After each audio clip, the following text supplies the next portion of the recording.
ఉపదేశకాండ గ్రంథము 5వ అధ్యాయం 12వ వచనం నుంచి చదువుకుందాం. నీ దేవుడైన యెహోవా నీకు ఆజ్ఞాపించినట్లు. బైబిల్ గ్రంథం మొదటి నుంచి 150వ పేజీ 5వ అధ్యాయం 12వ వచనం. నీ దేవుడైన యెహోవా నీకు ఆజ్ఞాపించినట్లు విశ్రాంతి దినమున పరిశుద్ధంగా ఆచరించవలను. 6 దినములు నీవు కష్టపడి నీ పనంతయు చేయవలను. 7వ దినమున విశ్రాంతి దినము, నీ దేవుడైన యెహోవాకు విశ్రాంతి దినము. దేవునికి స్తోత్రం కలుగు గాక. ఆమేన్. ప్రియులారా, దేవుడైన యేసు అందరికీ ఆజ్ఞాపించుతున్న ఒక ఆజ్ఞ ఏంటంటే విశ్రాంతి దినమును పరిశుద్ధంగా ఆచరించాలి, అలవాటు చేసుకోవాలి.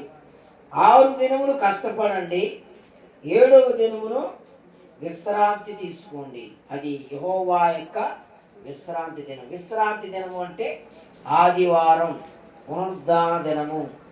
ఆ యొక్క ఉదయకాలం కావచ్చు, సన్నిధి పెట్టినప్పుడు పిల్లరా, ఎప్పుడైతే ఈరోజు ఆదివారం నేను దేవుని సన్నిధిలో కనపడాలి, దేవునికి కనపడాలి, సేవకులకు కాదు, వేరే వాళ్ళకి ఎవరికి కాదు, దేవునికి నేను కనబడాలి అనే ఆలోచన మనకు ఉన్నట్లయితే పిల్లరా, ఎన్ని పరిస్థితులు ప్రతికూలమైనవి ఎన్ని వచ్చినా, అనుకూలంగా లేకపోయినప్పటికీ పిల్లరా, నీవు దేవుని సన్నిధిలో కనపడితే అక్కడ అంటున్నాడు పిల్లరా, చూడండి, ఇది విశ్రాంతి దినం కనుక పిల్లరా, విశ్రాంతి దినములో దేవుని స్తుతించి ఆరాధించి గణపరచడం ద్వారా కలిగే మేలులు ఎన్నో ఉంటాయి పిల్లరా. చూడండి, కీర్తన గ్రంథంలో చూడండి ఆ మాట,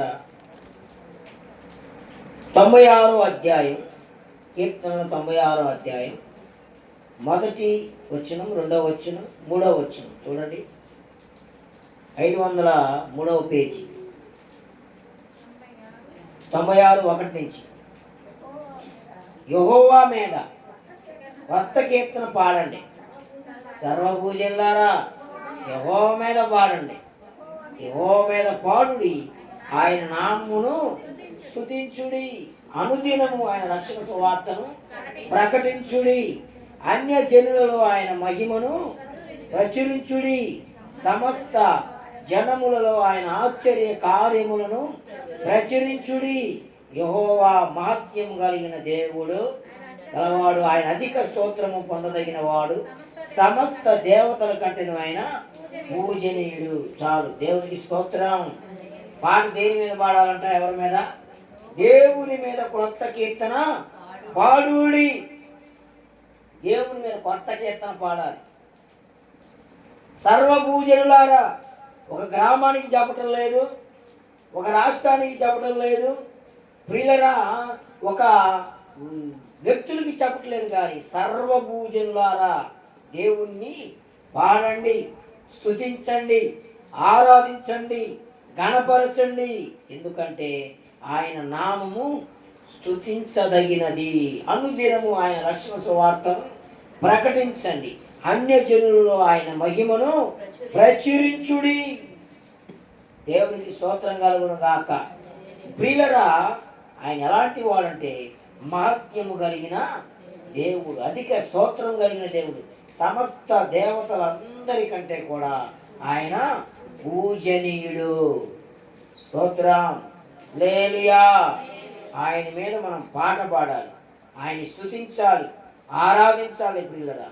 అందుకే ప్రియులరా, మనము ఆయన్ని స్తుతించే వారముగా, కీర్తించే వారముగా మనము ఉండాలని దేవుని వాక్యం సెలవిస్తూ ఉంది. ప్రియులరా, ఒక మాట నేను ఒక సందర్భాన్ని తెలియపరిచి వాక్యాన్ని ముగిస్తాను. రండి, పోయిన వారం మనం ఏ వర్తమానం ఉన్నారో గుర్తుందా మీకు ఏమన్నా? పోయిన వారం ఒక అంశం గురించి మనం వాక్యాన్ని తెలియపరుచుకున్నాం. దైవ సన్నిధి గురించి మనం చదువుకున్నాం.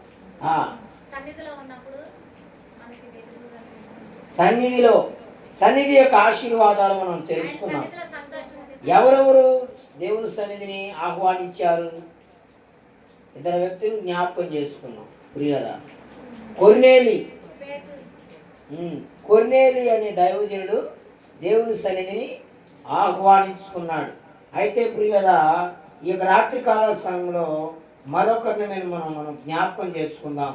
ఇక్కడ 2వ రాజుల గ్రంథం 4వ అధ్యాయం 1వ వచనం నుంచి మనం ధ్యానం చేసుకోగలిగితే పిల్లల చూడండి, దైవజనుని దైవ సన్నిధి దైవజనుని ఆశీర్వాదకరంగా అంతటా ప్రవక్తల శిష్యులలో ఒకని భార్య, నీ దాసుడైన నా పెనిమిటి చనిపోయాను, అతడు యెహోవా యందు భక్తి గలవాడై ఉండేనని నీకు తెలిసి ఉన్నది. చూడండి పిల్లరా, దేవుని సన్నిధిలో కలిగే మేలేంటో. దేవుని సన్నిధిలో ఎవరు ఉంటారు? మొదటిగా దేవుడు ఉంటాడు. జాగ్రత్తగా వినండి ఈ సందర్భాన్ని. మొదటిగా దేవుడు ఉంటాడు, రెండవదిగా దేవుని యొక్క సేవకులు ఉంటారు. అయితే పిల్లల ప్రవక్తలలో ఒక శిష్యుడు శిష్యుని భార్య తన పెనిమిటి చనిపోయింది. ఏమయ్యాడు? పెనిమిటి చనిపోయాడు. అతను యెహోవా యందు భక్తి కలిగిన వాడు, దేవుని యందు భక్తి కలిగిన వాడు కనుక భక్తి గలవాడై ఉండేనని నీకు తెలిసే ఉన్నదని ఎవరికి చెబుతుందంటే పాస్టర్ గారికి చెబుతుంది. పాస్టర్ గారి పేరు ఏంటంటే ఎలీషా. అమ్మా, ఎలీషా పాస్టర్ గారి దగ్గరికి వచ్చి చెప్తా ఉంది. ఏమని అంటే, పాస్టర్ గారు అండి, మీ యొక్క శిష్యులలో నా యొక్క భర్త గారు చనిపోయాడు అని మొరపెడుతుంది. ఏ విధంగా అంటే ఆమెకి సమస్య వచ్చింది. చూడండి, ఇప్పుడు అప్పులవాడు నా 2 కుమారులు తనకు దాసులుగా ఉండుటకై వారిని పట్టుకొని పోవుటకు వచ్చి ఉన్నాడని ఎలీషాకు మొరపెట్టగా, దైవజనుడైన ఎలీషాకు ఏం చేస్తున్నదైనా మొరపెడుతుంది. ఏమని చెబుతుంది? అయ్యా, మీ పనివారులైన నా భర్త చనిపోయాడు కనుక నాకు సమస్య వచ్చింది. అతను ఎంతగానో అప్పులైపోయాడు, కుటుంబం భయంకరంగా ఉంది, బంధకాల్లో ఉంది, శ్రమల్లో ఉంది, కష్టంలో ఉంది. అప్పులోళ్ళు తీసుకువచ్చి నా 2 కుమారుల్ని తీసుకెళ్ళబోతున్నారు అని చెప్తుంది. మొరపెడుతుంది ఎలీషాకి. దైవజనుడికి మొరపెడతా ఉంది. అప్పుడు పిల్లల ఎలీషా అంటున్నాడు, ఎలీషా, నా వలన నీకేమీ కావలను?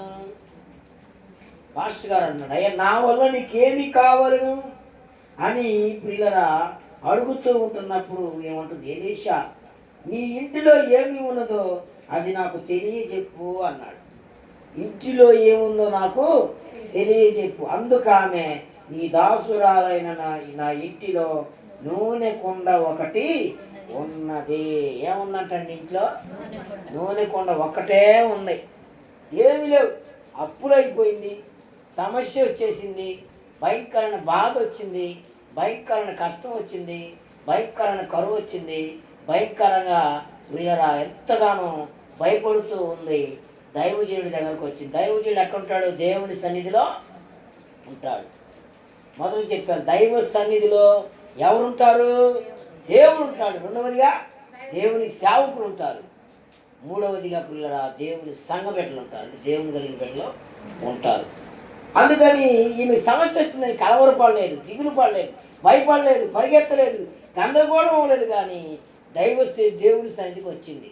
నువ్వు ఈ రాత్రి కాలస్థంలో పిల్లలు ఏ సమస్యతో, ఏ కష్టంతో, ఏ ఇబ్బందితో, ఏ కరువుతో, ఏ యొక్క బలహీనతో, ఏ యొక్క సమస్యతో నువ్వు పోరాడుతూ, భయపడుతూ, కలవరపడుతూ, చింతిస్తూ, రోధిస్తూ, వేధించబడుతున్నావేమో, పోరాడుతున్నామేమో, నా దేవుడు చెబుతున్నాడు, దేవుని సన్నిధికి రా, దేవునికి తెలియపరచు నీ బాధ ఏంటో. దేవునికి స్తోత్రం కలుగుతుంది. చాలామంది దేవుని సేవకుడికి చెప్పరు, కానీ అందరికీ చెబుతారు. ఒక ఇంటికి పెట్టమంటే నిప్పు 10 ఇళ్ళకి పెట్టిద్దాము నిప్పు. స్తోత్రం. చాలామంది అండి ఇక నా భర్త అట్లా, నా భార్య అట్టెట్ట కోళ్ళట్ట, ఎన్ని వెళ్ళిపోయి నల్లిపోయి పిల్లిపోయి ఎన్ని చాలా ఉంటుంటాయి. ఎన్ని దేవుడికి చెప్పరు.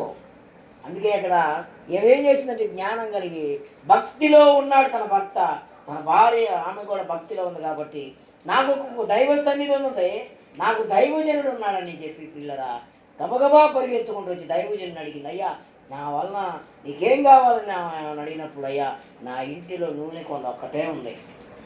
ఏమన్నట? నూనె కొండ ఒక్కటే ఉన్నది.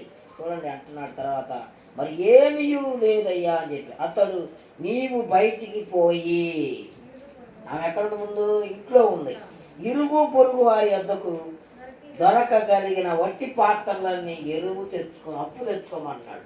ఏం తెచ్చుకోమంటున్నాడు? వట్టి పాత్రలు, మట్టి పాత్రలు, గుడ్డులు, నూనె గుడ్డులు. అమ్మా, గుడ్డులు, ఆ కాలంలో నూనె గుడ్లు తీసుకొచ్చుకోమంటున్నాడు. అరువు తెచ్చుకోమంటున్నాడు.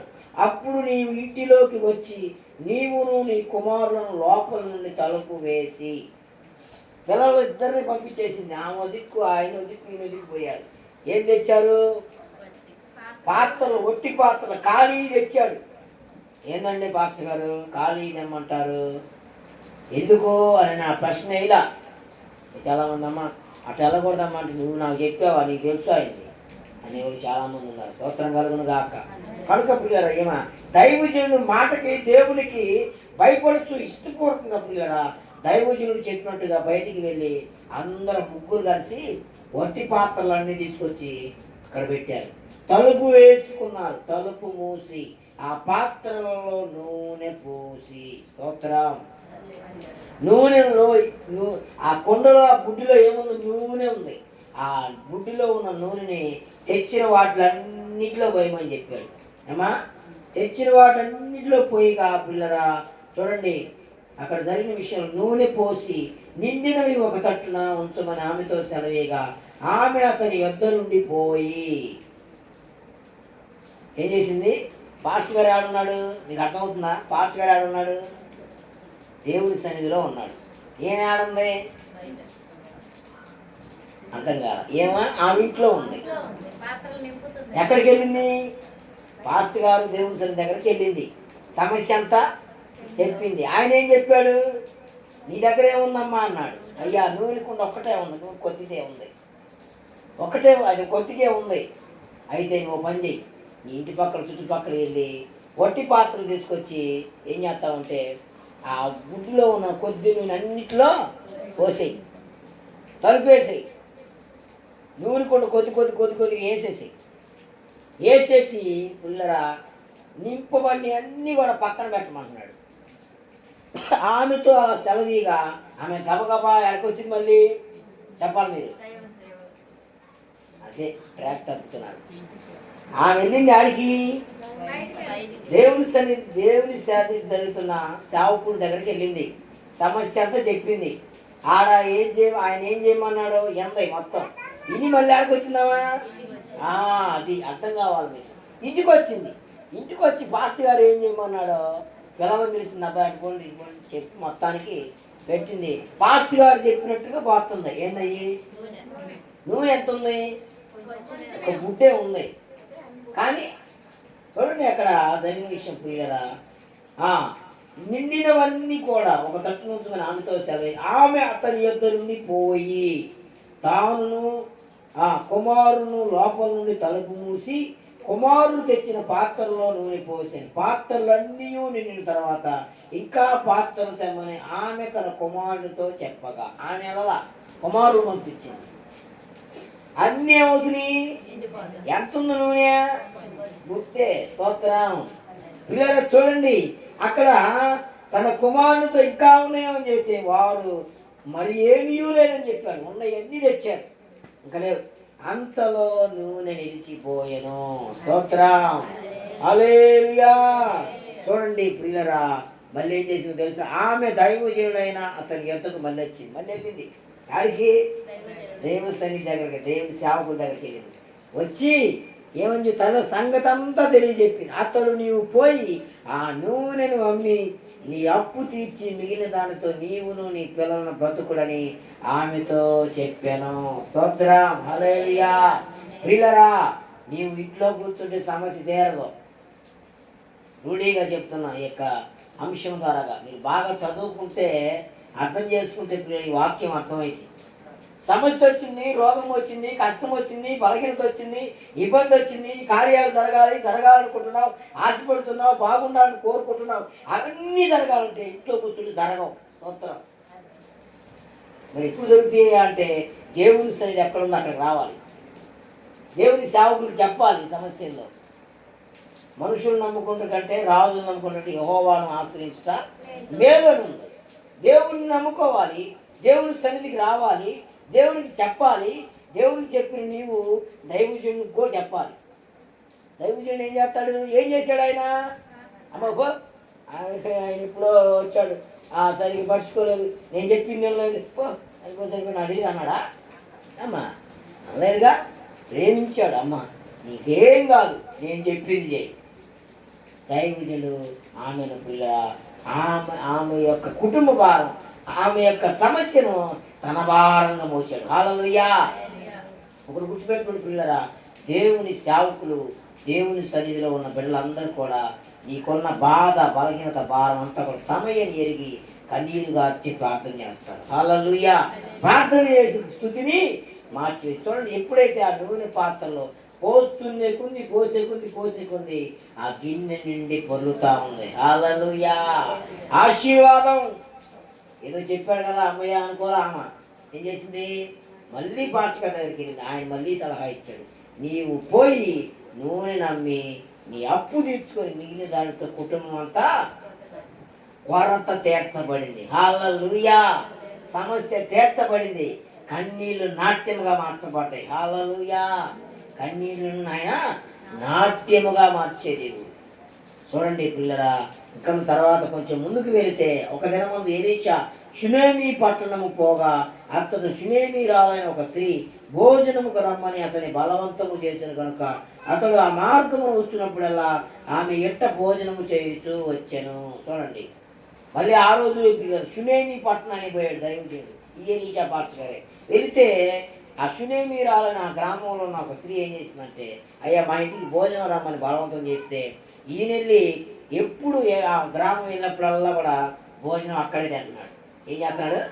భోజనం అక్కడే తింటుంటే పిల్లరా చూడండి, తన పెనిమిటి కాగా ఆమె తన పెనిమిటిని చూచి మన ఎద్దకు వచ్చుచూ పోవుచున్నవాడు భక్తి గల దైవజనుడు నేను ఎరుగుదును. స్తోత్రం. ఏదో అందరి పాటలు అట్లా కాదు. ఇతను వచ్చుచున్న దైవజనుడు ఎలాంటి వాడంట?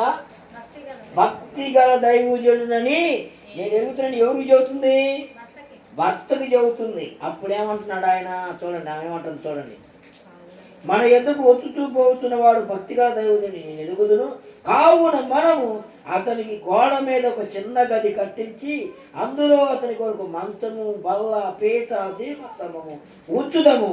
అతడు మన ఎద్దకు వచ్చినప్పుడల్లా అందులో బస చేయవచ్చునని వచ్చునని చెప్పాను. హల్లెలూయా. చూడండి పిల్లరా, దైవజనుడిని ఆహ్వానించుకుంది, దైవజనుడి చేత ప్రార్థన చేయించుకుంది, భోజనం చేపిస్తుంది, కష్ట సుఖాలని చెబుతూ ఉంది.